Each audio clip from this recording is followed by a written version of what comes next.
자, 사실 이제 뭐 이런 얘기를 뭐 성경을 찾아서 성경에서 뭐라고 그러고 하는 것들을 제가 굳이 하지 않으려고 오늘은 설교를 준비합니다. 네 번째로 이제 해결 방법으로 빨리 쭉 넘어가려고 그러는데요. 이제 해결 방법은 정욕에 관한 해결 방법은 원론적으로는 이렇습니다. 원론적으로 뭐냐? 하나님과 친밀함을 가져라. 왜냐하면 성적인 욕구가 다 친밀함에 대한 욕구이기 때문에 하나님과 친밀함을 가져라. 신앙생활 잘해라. 그런 거죠. 두 번째로는 그런 유혹거리가 오면 빨리 피해라. 이렇게 원론적으로 간단하게 말할 수 있습니다. 저는 간단하게 넘어가려고 합니다. 그러니까 두 번째 본문 디모데 2장이 젊음의 정욕을 피해라. 이렇게 얘기하죠.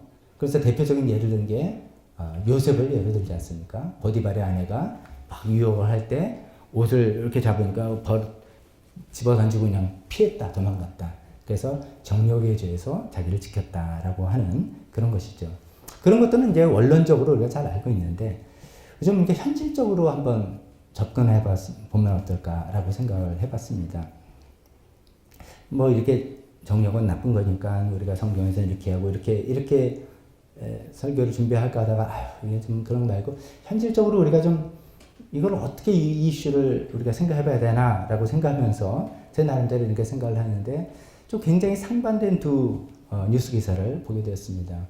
첫 번째는 이런 겁니다. 타이틀이 이겁니다. 한국은 정욕의 나라. 한국은 Country of Lust라는 거예요. 전 세계에서 제일 정욕이 1위라는 거예요. 이게 무슨 말인가? 2010년도에 영국의 BBC 방송에서 이제 만드는 그 포커스라는 매거진이 있나 봐요. 그 매거진에서 이제 서구세에서는 이 Seven Deadly Sins, 7가지 치명죄, 이게 굉장히 이제 기독교 전통이 있기 때문에 꽤 익숙하고 알고 있는 그런 죄악 목록이란 말이죠. 그래서 이제 흥미로운 이제 프로젝트를 했어요. 이 7가지 죄를 각국에, 그래서 어느 나라가 제일 이런 죄를 많이 짓고 덜 짓고니까 한번 조사를 보자. 이런 흥미로운 조사를 했답니다.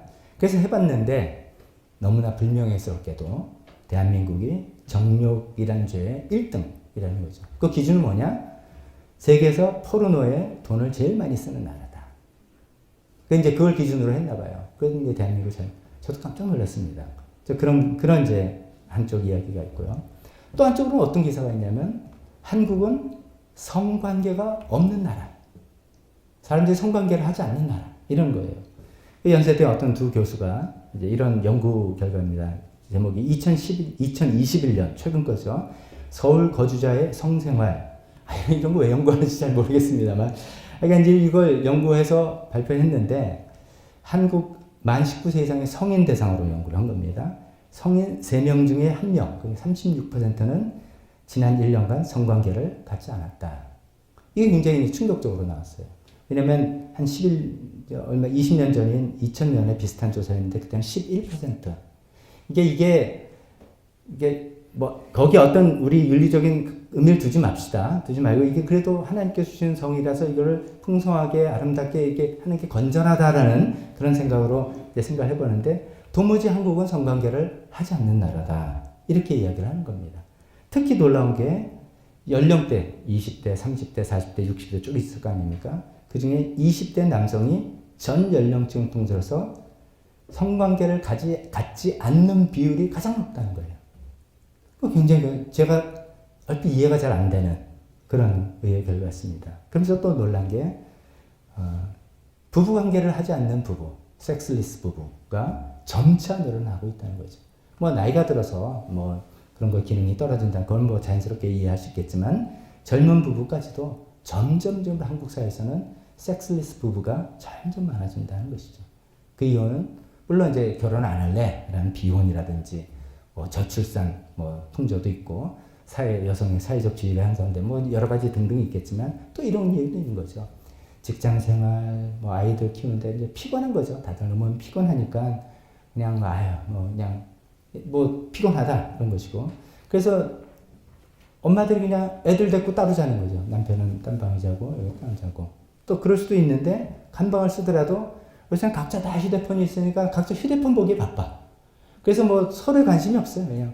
그냥 자기 휴대폰 보고 자기 생활에 이렇게 빠져 있으니까 부부간에도 서로 관심이 없고 그런 어떤 욕구도 없고 뭐 이런 것들이 많다고 그 결과에 나와 있습니다. 이런 것은 어떻게 해석하고 어떻게 뭐 대책을 세우느냐 이런 거는 뭐 우리가 할 일은 아닌 것 같지만 이 두 가지 뉴스를 봐도 분명한 거 이런 거죠. 우리 한국이 성적으로 왜곡된 나라다. 성적으로 굉장히 건강하지 못한 나라다. 이것이 틀림없는 것 같습니다. 그렇다면은 이 정욕의 죄에 빠질 찬스가 훨씬 높다. 건강하지 않으니까. 우리 하나님께서 주신 아름다운 성을 건전하게 우리가 활용하지 못하고 있는 것이 틀림없는 이런 결국 연구 결과가 나온 거 보면 우리는 굉장히 위험한 시대를 위험한 곳에서 또 위험하게 우리가 살아가고 있다는 것이죠. 그래서 좀 현실적인 제안을 두 가지를 해보려고 합니다. 평소에 저희 설교하는 굉장히 다른 내용입니다. 오늘 좀 양해해 주시고 들어주시기 바랍니다. 첫 번째는 결혼하신 분들 대상으로 생각한다면 건전한 부부관계가 절대적으로 필요하다. 제가 여기서 말하는 부부관계라는 것은 서로 뭐 이야기를 하는 관계가 아니라는 거 아시죠? 건전한 부부관계가 절대적으로 필요하다. 이런 것입니다. 2주 전인가요? 우리 가정교회를 시작했던 최영규 목사님, 지금 은퇴하셔서 휴스턴에 가 계시는데, 최영규 목사님 그래도 우리 중보기도를 부탁하고 하는 그 기도 리스트에 있기 때문에 소식도 보내주시고 하는데, 아주 희한한 이메일을 보내셨어요. 언제 어떤 본인이 집회를 인도하셨다는 그 이제 기도에 대해서 뭐 이제 보고하는 것과 제목이 뭐뭐 보고와 성관계. 그래서 뭐 오타지 이렇게 생각을 들어봤는데 내용이 이거예요. 이 목사님께서 이제 80을 바라보시는 제가 정확한 연세는 모르겠는데 휴스턴 교회 들어와서 이제 젊은 부부로 구성된 목장이 이제 목원으로 같이 이제 계신다고 합니다. 근데 이제 사모님 돌아가시고 이제 혼자 되셨잖아요. 근데 이제 목원으로 같이 이렇게 지내다 보니까 그 젊은 나이를 뭐 30대인지 뭐 40대를 말하는 건지 모르겠습니다만 의외로 성에 무지하다는 그 생각, 그런 것을 많이 보게 됐대요. 그래서 목장 단톡방에 올리신 내용을 제 목회자들한테 보낸 거예요. 그래서 19금입니다. 말하면서 보낸 건데, 좀 보고 민망하기도 하고, 뭐 어떻게도 하다가, 근데 마침 이제 설교를 제가 하면서, 그래요. 오늘 뭐 제가 좀 오해를 받더라도 이거 몇 가지만은 그래도 그냥 우리가 다 알고 있지만 좀 또 이야기를 해봐요. 이게 왜냐면 건전한 우리 부부의 관계이기 때문에 이것을 정말 굉장히 중요하다라는 차원에서 그 최홍기 목사님이 보낸 것 중에 몇 가지만 말씀을 드려보겠습니다. 첫 번째 이런 얘기입니다. 성관계는 부부가 갖는 놀이라고, 플레이라고 생각하는 게 좋다. 놀이가 없다고 못 살 건 아니지만 놀이가 없는 삶은 재미없고 삭막한 것처럼. 부부관계, 성관계가 그렇습니다. 절대적인 건 아니지만 없으면 재미가 없다. 그렇죠. 사실 뭐 아까 이야기한 이제 섹스리스 부부가 점점 많아지고 이제 우리가 가정에서 남편과 아내는 그냥 기능적으로만 남편은 어떤 역할, 아내는 어떤 역할에서 뭐 잘 돌아가 아무 문제가 없는 부부인 것 같지만 솔직히 가만히 들어보면 재미는 없을 거다 이거죠. 큰 재미의 한 부분을 왜냐면 하나님께서 주신 그 즐거움을 누리게 하는 큰 도구인데 그것을 뚝 빼놓고 살아가는 그런 것이기 때문에 그렇게 저는 이해했습니다. 절대로 필요한 것은 아닐지 모르지만 없으면 재미가 없는 거죠. 재미가 없는 거죠. 두 번째로 이야기하는 건 조금 더 민망합니다. 오르가즘은 항상 맛보는 것이 아닙니다. 성관계 할 때마다 오르가즘이 있어야 된다는 착각하지 말라는 거죠. 성관계의 가장 큰 즐거움은 오르가즘보다 부부간의 일체감입니다. 굉장히 중요한 포인트 같아요. 하나님께서 이제 내용을 제가 말하면 남성, 여성을 한 몸으로 만드셨다라고 할 때 이 한 몸으로 우리가 진짜 한 몸이야? 라는 것을 정신적으로, 감각적으로 체험할 수 있는 그 방법이 바로 성관계라는 거죠. 진짜 그렇네. 물론 우리가 경제적으로 하나가 됐고, 뭐 정서적으로 하나 됐지만, 실제적으로 느껴지는 것은 부부가 관계를 통해서 우리가 한 몸이다를 체험한다는 것이죠. 그것이 가장 중요한 것이지. 또 우리가 잘못된 성적인 어떤 내용을 통해서 뭐 올가즘을 해야 되고, 이게 최고 중요한 게 아니다는 것이죠. 그렇기 때문에 올가즘이 없었다 해도 내가 뭐가 잘못됐나 봐. 내가 뭐 좀 잘 이상하게 나는 부족한가 봐. 이런 생각을 가질 필요가 없다는 것이죠. 세 번째 한 가지만 더 말씀드리면 부부관계를 갖는 요일과 시간을 정해 놓으십시오. 이렇게 하면 규칙적으로 성관계를 가질 수 있고 성관계를 요구했다가 거절당하고 무안해서 아예 관심을 접어버리는 것을 막을 수 있습니다. 규칙적으로 성관계는 좀 이해가 저도 좀 이게 뭔가 했는데 그 내용은 이해가 됩니다. 거절당했을 때 그 무안함.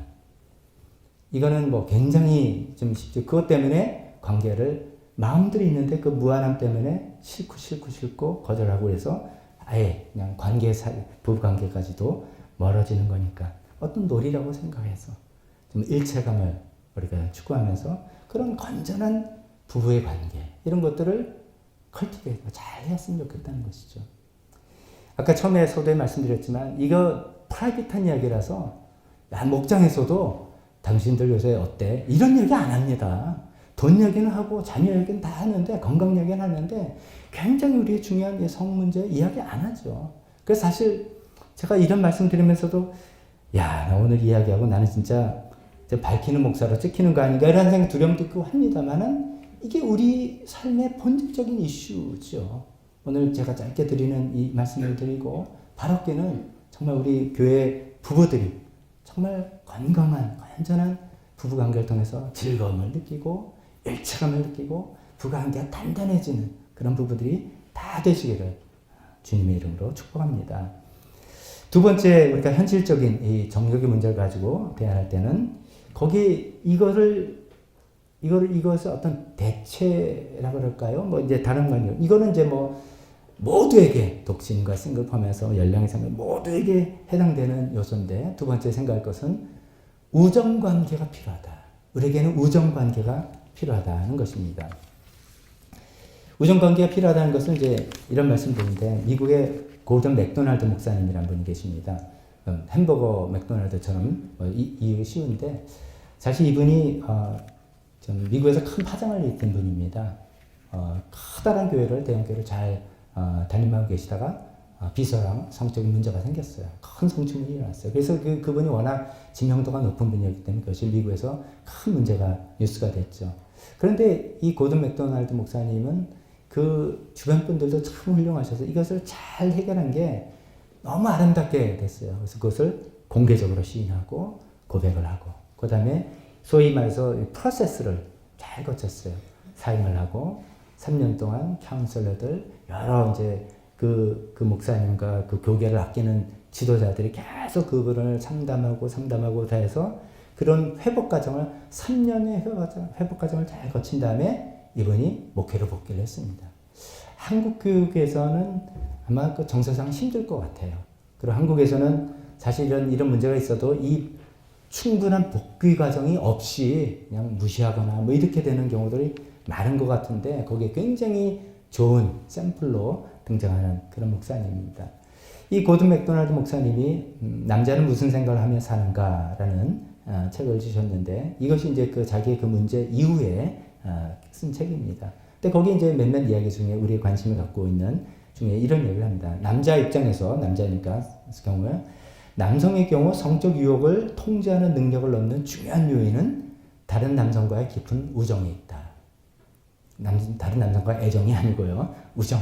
그러니까 우정을 잘 알고 이해한다면 왜냐면 이게 그런 거죠. 결국 친밀감에 목마르기 때문에 성적 욕구에 넘어가는 거거든요. 근데 친구들끼리 친한 친구가 있고 든든한 친구 있으면은 그런 거에 별로 유혹이 느끼지 않는다는 것이죠. 그리고 그 남자들 친구끼리 그런 우정 관계가 있을 때 여성과 교제를 하고 나갈 때 여성과도 건전한 친밀감을 유지하는 방법을 안다는 거죠. 그것이 잘못되면은 친밀감이 부족해가지고서 그것을 상대 이성을 대하면 건전하게 대하는 것이 아니라 그걸 힘을 이용한다든지 수단으로 이용한다든지 그런 잘못된 방법을 쓰기가 굉장히 쉽다는 이야기를 하고 있습니다. 근데 이제 고든 맥도날드 목사님이 계속 이런 이야기 합니다. 친구 간의 이제 우정이 중요한데 또 하나 남성 입장에서 말씀드려 죄송합니다만 중요한 것이 같은 동성인 아버지와의 우정 관계. 우정이라고 표현한다면 아버지의 관계가 굉장히 중요하다. 대개 이제 우리 어린아이가 남자아이라고 하면 어릴 때 절대적인 영향을 주는 사람은 어머니입니다. 어머니는 어쩌면 그 아이의 생존에 관한 모든 것을 책임지는 그런 존재죠. 사랑해주고 보호해주고 먹여주고 입혀주고 다 안정을 취해주고 뭐 학교에서 뭐 있으면 위로해주고 다 하는데 그러다가 먼저 성장되면 남성이라는 것은 뭔가 이거를 이제 배워야 되는데 그것을 배울 대상은 엄마가 아니라는 거죠. 아버지라는 거죠. 그래서 아버지와 좋은 관계를 보면서 아버지를 보면서 남성은 이런 것이야. 남성은 이렇게 살아야 돼. 이거를 배워 나가야 되는데 만약 거기서 이제 아버지의 관계가 올바르지 않거나 또 상처를 받았거나 그러면 성적 유혹에 많이 노출된다는 이야기를 하고 있습니다. 뭐 모르겠습니다. 제가 이분이 자기의 경험에서 이런 얘기를 하시는 거였는지 그것까지는 제가 모르겠습니다만 굉장히 설득력이 있는 그런 이야기인 것 같습니다. 또다시 어떻게 보면 우리나라 특히 이제 젊은 가정을 좀 보면은 지나치게 어머님들이 남자아이를 다 키우는, 나이가 지났는데도 엄마가 키우는 거야. 아버지는 뭐 여자는 좀 다르지. 아버지는 남자아이의 삶에 별로 개입이 없는, 돈만 벌으면 된다든지 아니면 뭐 중요한 일만 뭐 알아서 하라. 이렇게 된다면 우리 사회가 이 성적인 문제에 굉장히 취약한 그런 사회가 점점 돼갈 수 있겠다라는 생각을 해보게 됩니다. 그래서 그러니까 뭐 여성도 마찬가지. 여성은 근데 뭐 워낙 친구가 잘하시니까, 관계들 잘하시니까 그런 게 별로 없는지 모르겠는데 특히 남성 친구 관계가 중요하다는 것이죠. 근데 이제 그런 것은 이제 좀 한 단계 더 약간 제가 여기서 성경적인 극단적인 이야기를 해보겠습니다. 성경적으로 조금 극단적인 예를 든다면 천국이 바로 그런 우정의 극단적인 마지막 정착역이다라고 말할 수 있습니다. 마태복음 22장 30절에 예수님께서 그 유명한 부활 논쟁을 할 때 이런 얘기를 하시죠. 부활 때에는 사람들은 장가도 가지 않고 시집도 가지 않고 하늘에 있는 천사들과 같다. 이런 얘기, 묘한 얘기를 하셨어요. 이제 부활 때는 뭐 우리가 날개를 달겠다 그런 얘기가 아닌 거잖아요. 장가도 가지 않고 시집도 가지 않는다. 이런 말씀을 우리가 유치해서 생각해 볼 때 천국에는 섹슈얼리티, 성이 없을 것이 아니냐. 이렇게 생각을 해보는 겁니다. 하나님께서 우리를 남성과 여성으로 만들었는 이 세상의 삶과는 다른 방식의 존재 양식이 아니겠는가. 예수님 그런 얘기를 하시는 게 아닌가라고 많은 분들이 생각을 하고 있습니다. 그러니까 성의 기능이 더 이상 필요 없는 것. 그래서 남성, 여성, 지금은 확연히 분별되고 뭐 그렇지만 당신은 화성에서 왔고 누구는 금성에 왔다. 이렇게 정도로 있지만 그런 것도 없고 아니면 더 나아가서 성관계도 없는 그런 세계일 것이다 라고 조심스럽게 유추를 많이들 하고 있습니다. 그래서 그럼 어떻게 보면은 이 세상에서는 에로스적인 사랑 이런 것들이 가장 뭐 아름다운 사랑, 보편적인 사랑이라고 하지만 어쩌면 궁극적으로 우리가 가는 천국에서는 모든 사람이 남성, 여성 없이 모든 사람이 남녀노소 모든 사람이 소위 말하는 필로스적인 사랑, 우정관계의 사랑이 이루어지는 그런 세계를 향해서 가는가 아닌가. 100%라고 제가 자신할 수는 없습니다만 조심스럽게 많은 신학자들의 의견과 함께 그렇게 우리가 생각해 보는 것입니다. 그렇게 생각해 볼 때도 이 땅에서 그러면 우정을 쌓아가고 관계를 맺어 나가는 것이 얼마나 중요한 것이고 이게 한쪽으로는 이제 우리가 정욕의 문제를 컨트롤하기 위해서도 우정관계가 필요하지만 궁극적으로 이것이 우리가 나아갈 길이구나라고 생각해 보는 것이죠.